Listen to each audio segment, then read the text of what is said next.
성경 이 창세기를 보면요, 창세기 3장에 원죄가 기록되어 있습니다. 아담과 하와가 지은 첫 번째 죄를 가리켜서 원죄라고 합니다. 이론에서 하나님과 인간과의 관계가 단절되었습니다.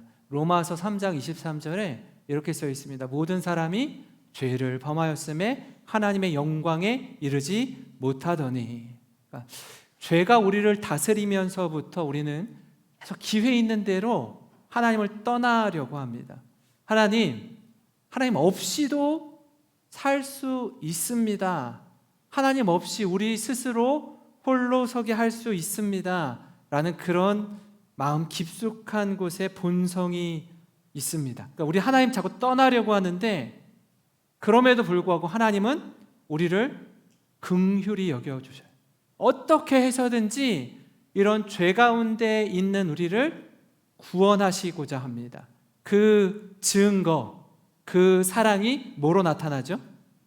예수님의 십자가로 나타납니다. 그러니까 십자가를 통해 하나님 우리를 얼마나 사랑하시는지 자기의 사랑을 증명해 주셔요.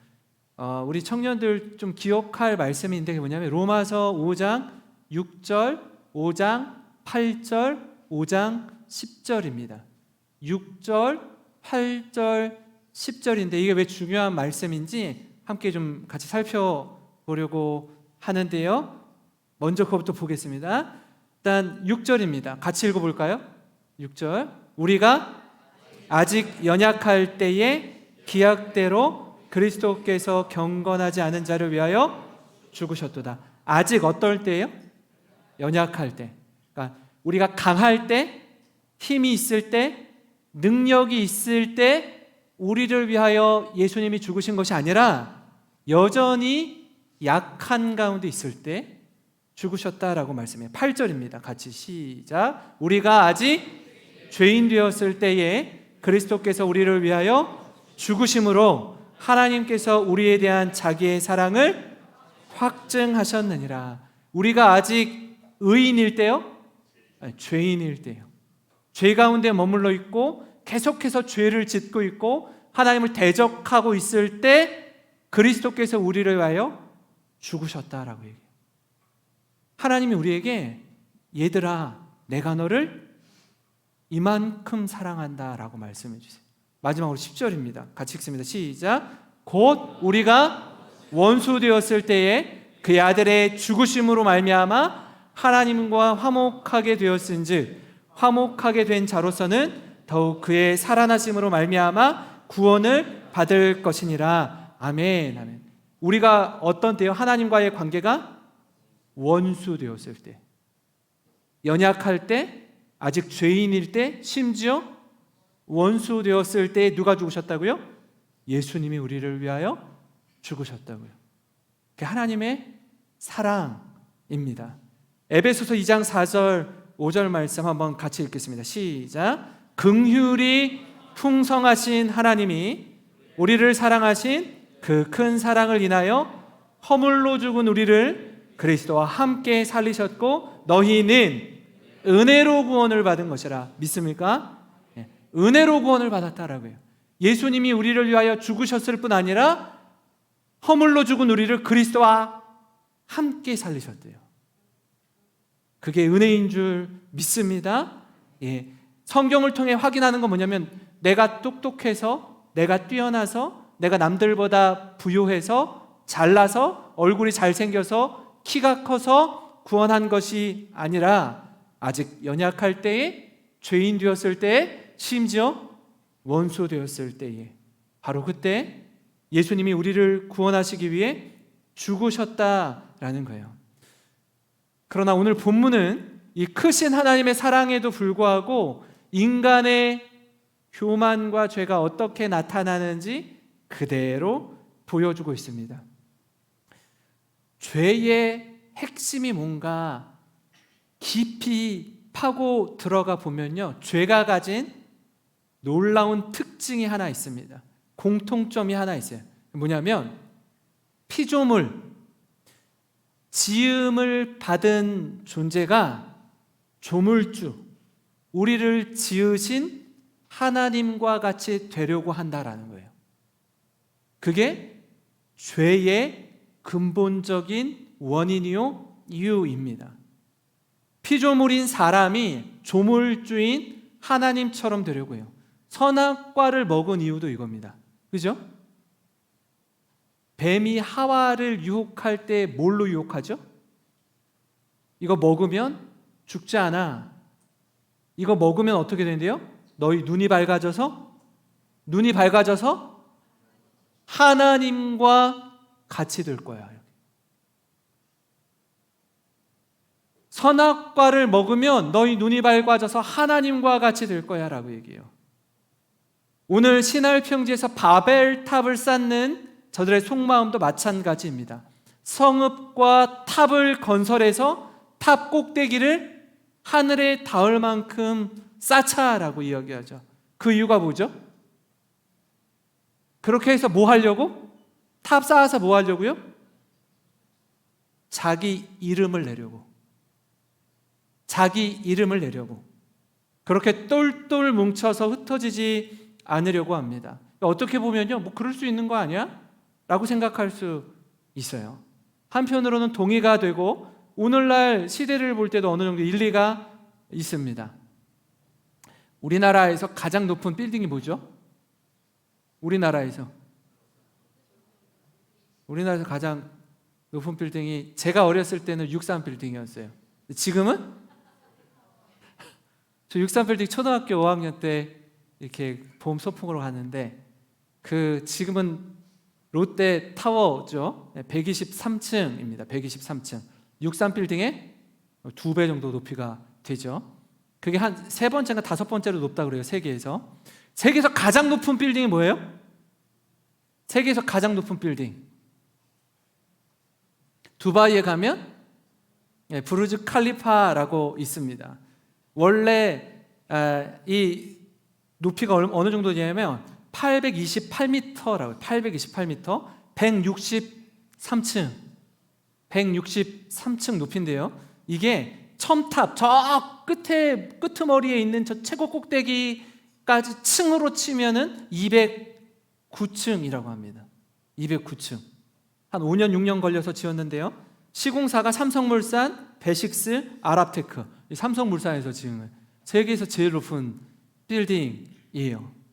지금 아랍 쪽에서 저거보다 더 높은 200층 넘는 빌딩을 지금 짓고 있어요.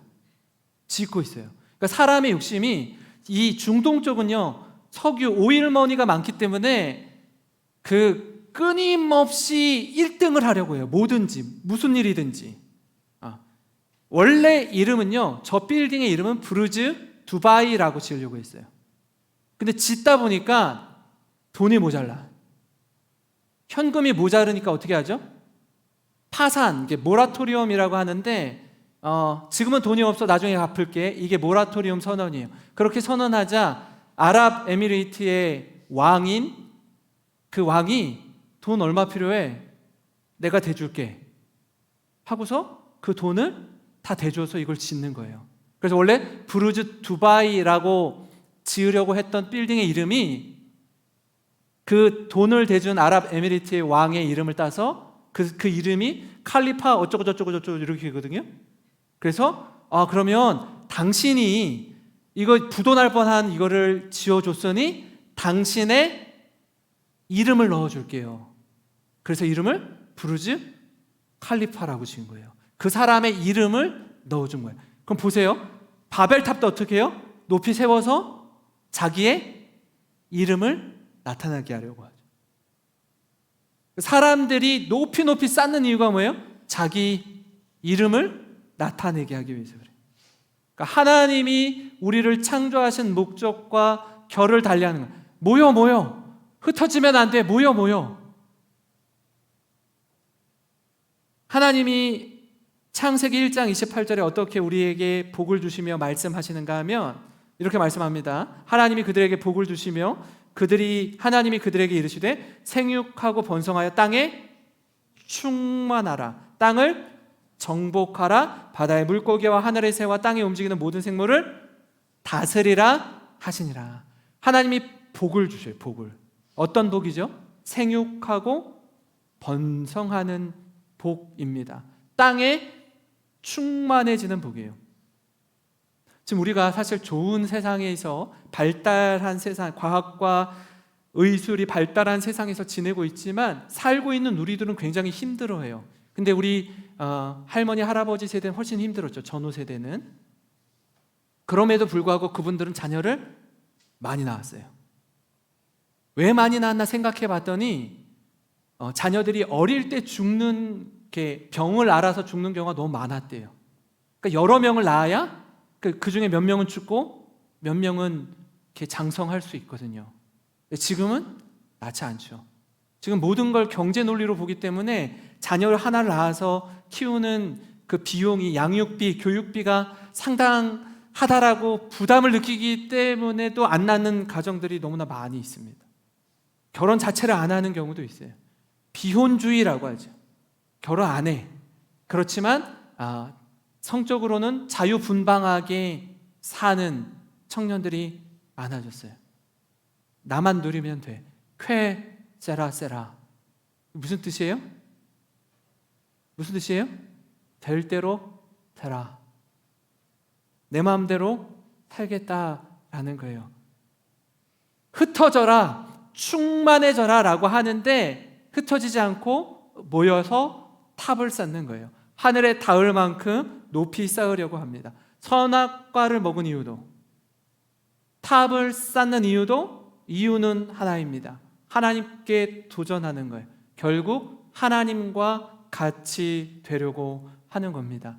여러분, 이 같은 맥락에서 이 바벨탑 사건을 통해 깨닫는 몇 가지를 좀 나누고자 하는데, 첫 번째는 뭐냐면요, 모임과 흩어짐의 원리를 바르게 이해하는 것입니다. 우리는 하나님을 예배하기 위해서 모여야 합니다. 함께 모여 예배드리고 하나님의 이름을 찬송하고 그리고 하나님께 영광 돌리는 것, 이게 우리 삶의 목적이요 존재의 이유입니다. 하나님이 하나님의 형상대로 사람을 만드신 목적이 바로 여기에 있습니다. 모여서 주님을 예배하고 주님을 찬송하는 것. 그러나 다른 한 가지, 모여서 무엇을 하느냐 하는 것은요 굉장히 중요합니다. 왜냐하면 우리는 바벨탑을 통해서 저들이 모여서 무엇 하는지 보기 때문에 그래요. 4절부터 6절입니다. 또 말하되 자 성읍과 탑을 건설하여 그 탑 꼭대기를 하늘에 닿게 하여 누구 이름을 내고? 우리 이름을 내고 온 지면의 흩어짐을 면하자 하였더니 여호와께서 사람들이 건설하는 그 성읍과 탑을 보려고 내려오셨더라. 여호와께서 이르시되 이 무리가 한 족속이요 언어도 하나이므로 이같이 시작하였으니 이후로는 그 하고자 하는 일을 막을 수 없으리로다. 모임의 목적이 뭐예요? 모여서 뭐 하려고? 탑을 쌓고 자기 이름을 내는 것입니다. 자신이 높아지는 거예요. 똘똘 뭉쳐서 하나님을 대적하는 것입니다. 모임의 내용, 모임의 목적이 완전히 달라요. 하나님의 창조 질서와 원리와 결을 달리합니다. 하나님을 예배하고 하나님께 영광 돌리기 위해 모이는 것이 아니라 하나님을 멀리하고 하나님 대적하기 위해 모이는 거예요.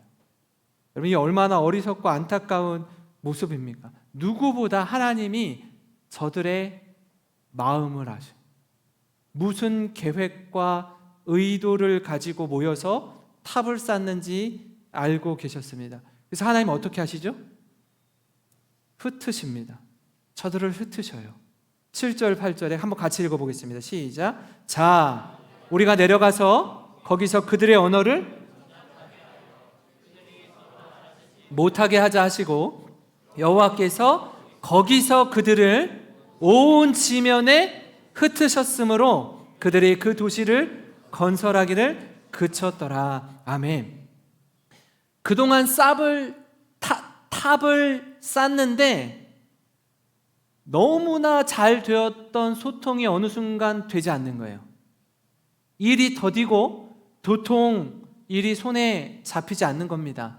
뭐 사인이 맞아야, 말이 통해야 업무 분장을 하고 열심히 일해서 탑을 쌓을 텐데 그렇지 못하는 거예요. 나중에 어떻게 하죠? 언어가 통하는 사람들끼리 따로 모이게 되죠.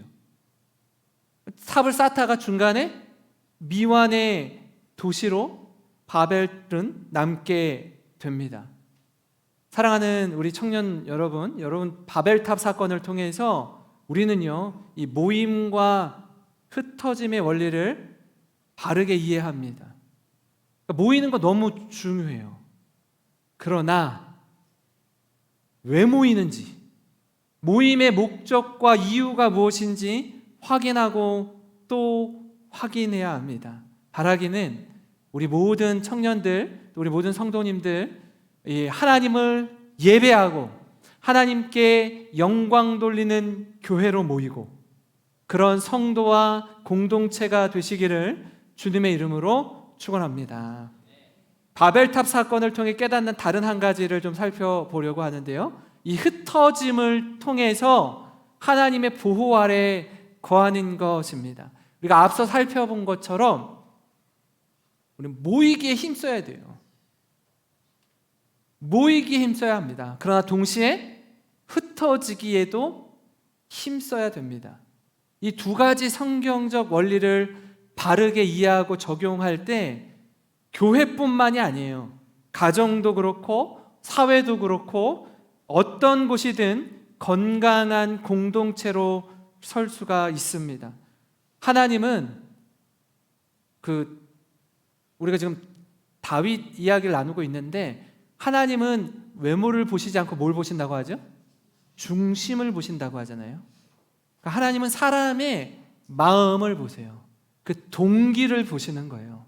겉으로 드러나는 것, 결과적인 것만 보시는 게 아니라 인간의 내면 깊숙한 곳에 자리 잡고 있는 자신이 하나님처럼 되려고 하는 교만한 마음을 알고 계셔요.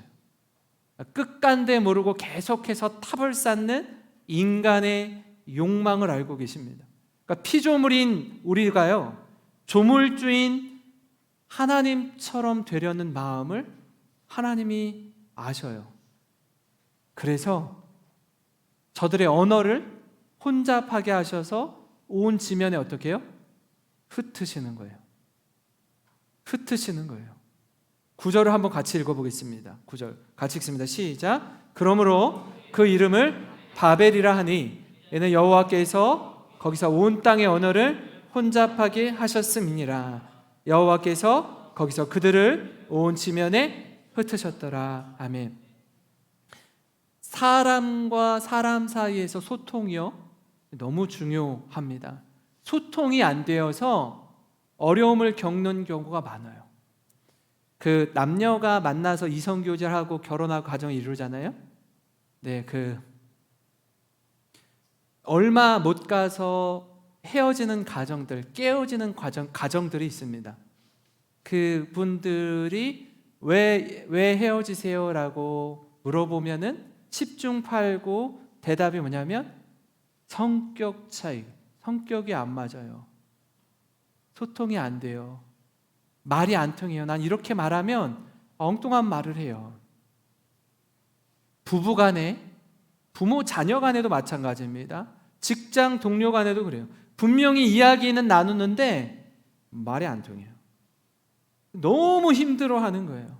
이 문제가 확대되면 부부가 헤어지게 됩니다. 부모 자녀 간 관계가 깨어지게 돼요. 잘 다니던 직장에서 퇴사를 결심하게 됩니다. 그러니까 소통의 문제는요, 생각보다 아주 큰 비중을 차지하고 있습니다. 우리가 이 모이는 것의 소중함을 안다면 흩어지는 것의 가치 또한 우리 바르게 이해해야 합니다. 모이는 이유와 목적을 이해하면 흩어짐을 통해서 더 건강한 공동체를 세울 수 있기 때문에 그렇습니다. 흩어짐을 통해서 모임의 목적을 더 선명하게 이룰 수 있어요. 하나님 바벨에서 온 백성들을 지면에 흩으셨습니다. 그리고 노아의 아들 중에 셈의 족보를 기록하고 있어요. 그 셈과 함과 야벳을 통해서 온 지면에 흩어진 사람들의 족보가 담기는데, 이 셈을 통해서 누가 나오냐면 아브라함의 아버지 데라가 나옵니다. 데라가 가족들과 함께 고향을 떠나서 가나안 땅으로 가는 여정 가운데 아버지 데라가 여정 가운데 돌아가셔요. 그리고 나서 하나님이 아브라함에게 나타나셔서 이렇게 말씀하십니다. 한번 같이 읽어보겠습니다. 시작. 여호와께서 아브라함에게 이르시되 너는 너희 고향과 친척과 아버지의 집을 떠나 내가 네게 보여줄 땅으로 가라. 내가 너로 큰 민족을 이루고 내게 복을 주어 내 이름을 창대하게 하리니 너는 복이 될지라. 아멘. 고향과 친척과 아버지의 집을 떠나 내가 너에게 지시할 땅으로 가라 라고 말해요. 이때 아브라함의 나이가 20세? 30세? 40세? 아니요, 75세예요. 75세는 떠나기가 쉽지 않은 나이입니다. 우리는 본능적으로 정든 곳, 추억이 담긴 곳, 익숙한 곳을 좋아합니다. 편하거든요. 나와 말이 있잖아요. 내가 어디든지 다 아는, 구석구석 아는, 누가 어디 살고 있고 누가 밥숟가락에 몇 개 있고 같이 너무나 가까이 지내는, 그래서 낯선 곳, 잘 모르는 곳, 새로운 곳에 가는 걸 두려워합니다. 왜냐하면 모든 걸 다 새로 시작해야 하기 때문에 그래요. 모든 관계도 다시 만들어야 하고 새로운 도시, 새로운 문화, 새로운 환경에 적응해야 되기 때문에 그렇습니다. 그래서 나이가 들수록, 지금 환경에 익숙해질수록 새로운 걸 배우고 익히고 알아가는 게 굉장히 힘들고 어렵습니다. 그래서 안주하려는 마음이 강해요. 제가 우리 교회 부임해서 우리 연세 지긋하신 권사님들 이제 가정을 다 신방을 이렇게 쭉 해봤는데, 가면은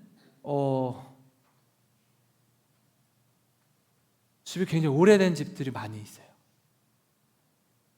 권사님, 여기서 몇 년 사셨어요? 적으면 30년, 어떤 분은 50년을 넘게 사셨다라고 이야기해요. 그러니까 그 삶의 흔적이 곳곳에 묻어 있습니다. 이제 자녀들이 다 장성하고, 이분들이 80대, 90대이시거든요. 자녀들도 어느 정도 성장을 했어요. 또 이렇게 여유 있고 넉넉하게 살아요. 그래서 뭐라 말씀하시냐면, 어머니, 아버지, 이제 여기 오래 사셨으니까 저희가 뭐 조그만한 아파트라도 하나 장만해 드릴 테니 그곳에서 사시는 거 어떠세요? 라고. 참 훌륭한 자녀들이죠. 그렇게 이렇게 모시겠다고, 그러니까 모시는 게 아니라 집을 하나 이렇게 사서 드리겠다라고 말씀을 하신대요. 이분들이 가요, 안 가요? 안 가요. 목사님, 저는 여기가 너무 좋아요. 여기에서 죽을 거예요. 여기에 이 옆집, 윗집, 아랫집 다 친구들, 동네 언니, 오빠, 친구 여기 다 살고 있어요. 가족. 여기는 아무리 아파트가 좋아도, 아무리 뭐 시설이, 저는 거기보다 여기가 더 좋아요 라고 말씀하시는 권사님들이 여러 계셔요. 왜요? 익숙하기 때문에 그래요.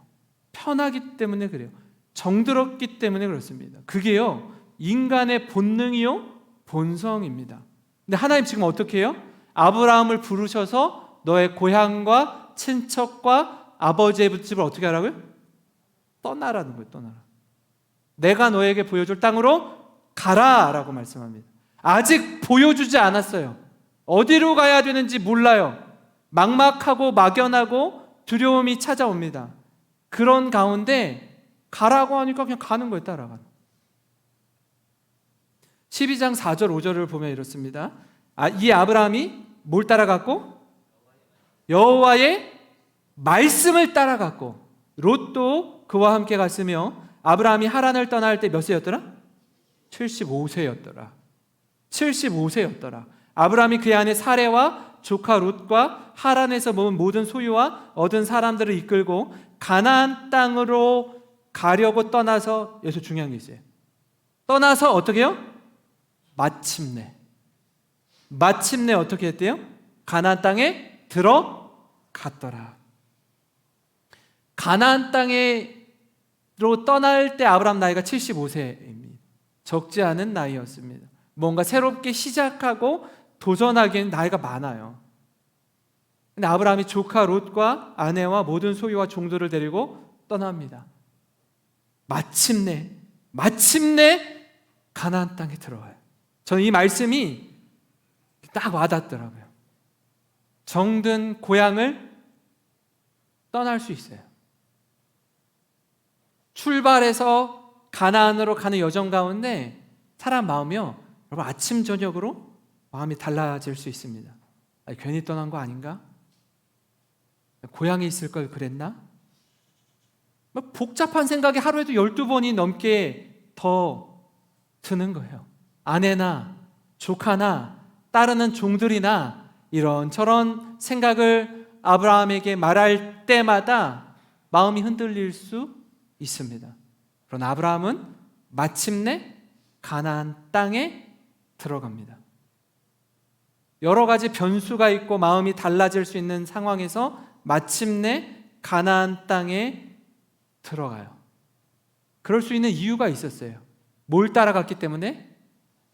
여호와의 말씀을 따라갔기 때문에 그래요. 말씀을 따라갔기 때문에. 제가 군산에 올 때도 좀 그랬습니다. 군산을 잘 모르고 이제 군산에서 살아야 되는데 좀 이렇게 마음이 쉽진 않더라고요. 서울에서 이삿짐을 싸고 내려오는데 이제 군산이 제2의 고향이 되어야 하는 곳이 되는 거예요. 아이들은 가기 싫다고 하고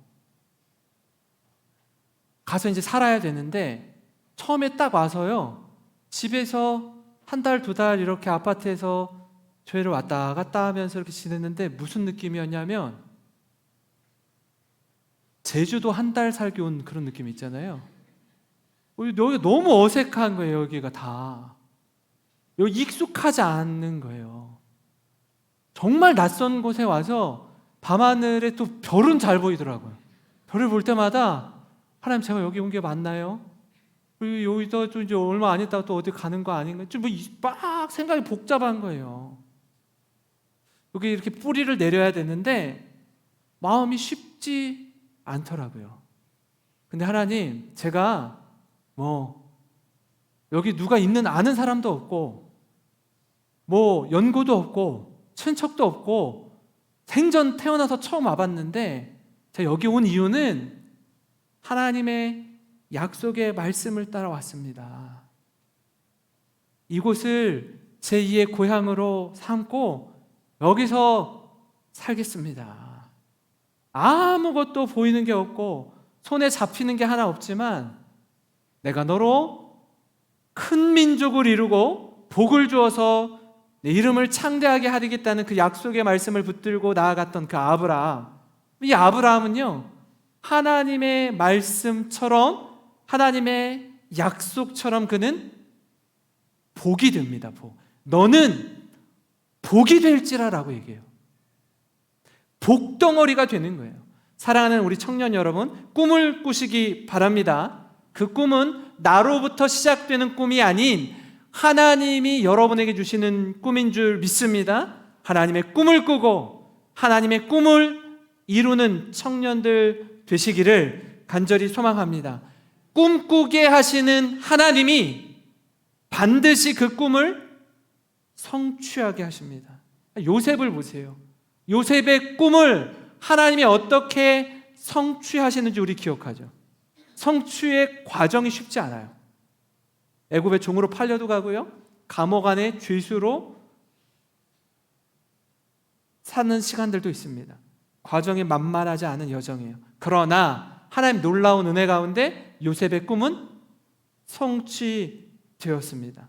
저는 우리 영생교회 청년들이 정말 주님 앞에서 모임과 이 흩어짐의 원리를 분명히 알아서 모여서 예배하고 흩어져서 전도하고 그 흩어진 그 자리에서 그리스도인답게 살아가는, 하나님의 날개 보호 아래 거하는 우리 모든 청년들 되시길 주님의 이름으로 축원합니다.